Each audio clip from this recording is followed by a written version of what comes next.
My name is Thomas Umman. I am the Chief Executive Officer of Raiply Malawi Ltd. It's one of the biggest food processing industry in Malawi.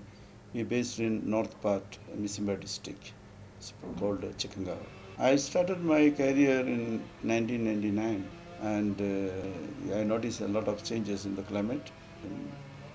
Basically, I can say that the rainfalls, which I noticed in early 1999 and today, there are a lot of shortage of rainfalls, as well as the climate temperature. I can see the year after it is increasing, and there are a lot of other impacts which made it on, especially in the forest like Chikangawa, the growth rate of forest and tree planting programs all will affected because of the low rainfalls. Basically, the Chikangawa is a rainfall forest, which we in the past, I can say in 1980s and all, we had about 6 to 7 months rainfalls in a average in a year. And the growth rate of the tree, and it was very, very high. And there was a lack of forest fires because, the green vegetation which support to control the forest bushfires. But now we look into this current year, hardly we got rain only 1 week only. And now we are in January, and hardly we expecting quite few rains only because normally in north part of Malawi, the rain will stop by end of March. We had a very big summer season.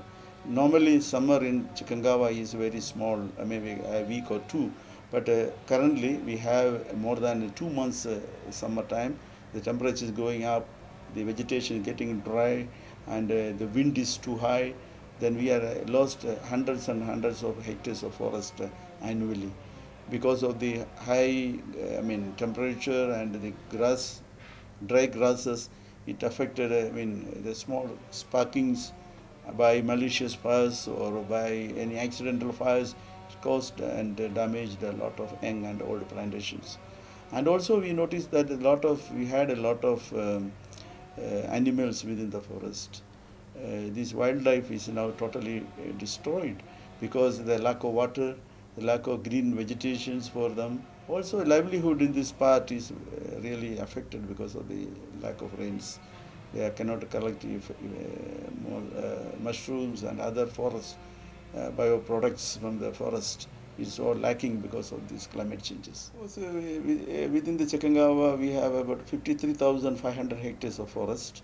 We have a lot of amenity and protected areas like streams, rivers, ponds and all. But nowadays we can see most of the streams are drying up early, and the ponds have lack of waters. The animal life within this protected area called streams and rivers are already it is affected. And the most of the Chikangawa had plenty wild mushrooms growing within the amenity areas and forest. Because of these climate changes, dry seasons more and lack of rains, high intensity of fires, this mushroom growth, and it will affect the livelihood because Chikangawa, a lot of villages depend on the mushrooms and other products. But nowadays it is very badly affected. And totally we can say the Chikangawa, most of the people depend upon the raw water, their drinking water. There are no much other boreholes and all. In the past, people are getting water from the streams and ponds and the lakes, say dams and all. But now they are getting water very hardly few months because lack of enough resources in the dams and all. So we can see that one. And also the growth of the trees, because of these climatic changes, our tree planting programs are always delays. And we are not getting good growth, but we are expecting if we have good rains. So these all we can clear, things which we can see because of these climate changes. As a Raiply is the main stakeholder in the Chikangawa plantation, we are holding about 20,000 hectares of forest. So our major programs which we are is that we have to plant the trees enough. We are every year average we are planting about 500 hectares every year. And when Raiply came into the business in Malawi in 1999, so we had a quite number of hectares of land was already harvested and burned by fire by the previous companies are known. So Raiply had a big challenge at the beginning to replant all the trees. So we replanted all of the bare land and the burned areas. And now we are replanting every year. Whatever we are consuming, we are cutting the trees and we are planting it back to the forest. So our major program is to, as much as possible, we have to replant the forest. One, second, to protect the amenity areas by either the old trees which are damaged, which have to be cut down and planted natural vegetations along the amenity areas and in the lakes and dams and streams. Then our program is to educate the civic educate to the community where the forest fire is coming up. You know, the forest fire is very big in year after year, and Raiply is losing hundreds and hundreds of hectares of young and old plantation, and it's losing a lot of money as well as the business. These fires are mostly contributed by the community, either by the malicious way or by accidental way. So our program is to every year before the season, dry season come up, we have to call the community to meet with them, visit them by group and group. We call it Village Development Company, VDC. And we are using other tradition authorities, other stakeholders like schools, churches, other NGOs, police, and etc. Put it in our program. Like before the fire season comes, we make a fire plan for every year, and it will be distributed to the concerned parties.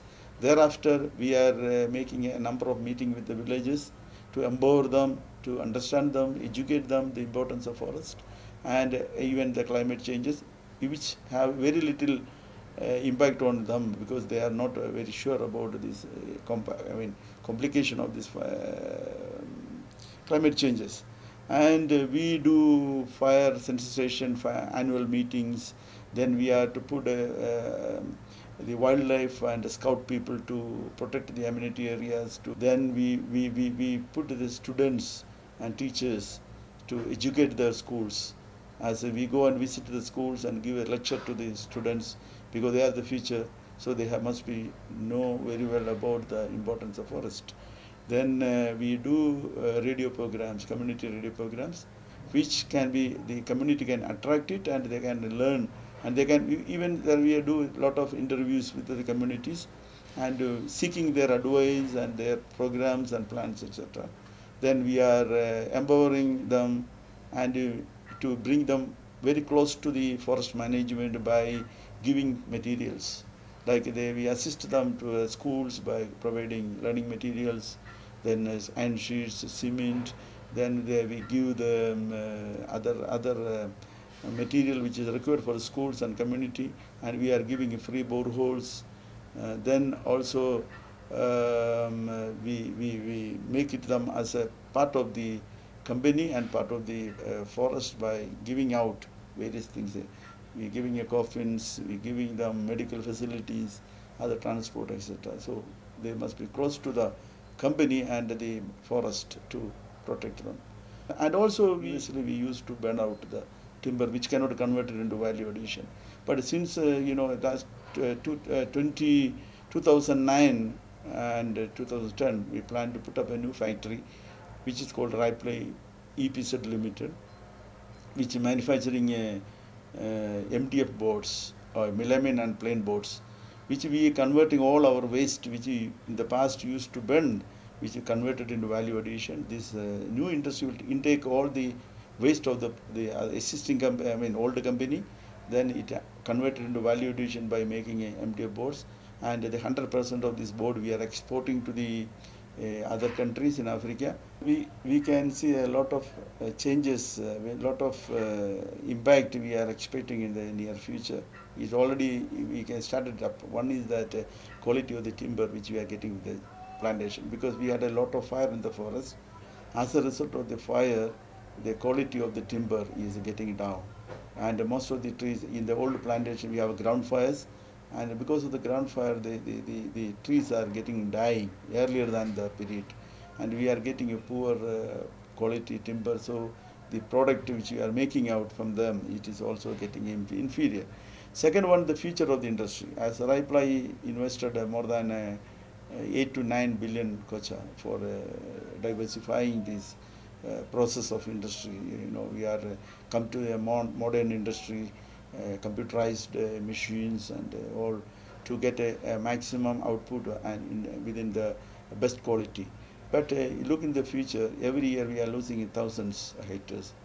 No, the future of the industry depends upon the availability of raw material, sufficient and quality timber for this industry. But you look at the large scale bushfires, and it affected, it may be going to affect our future of the industry, also for the future investment also.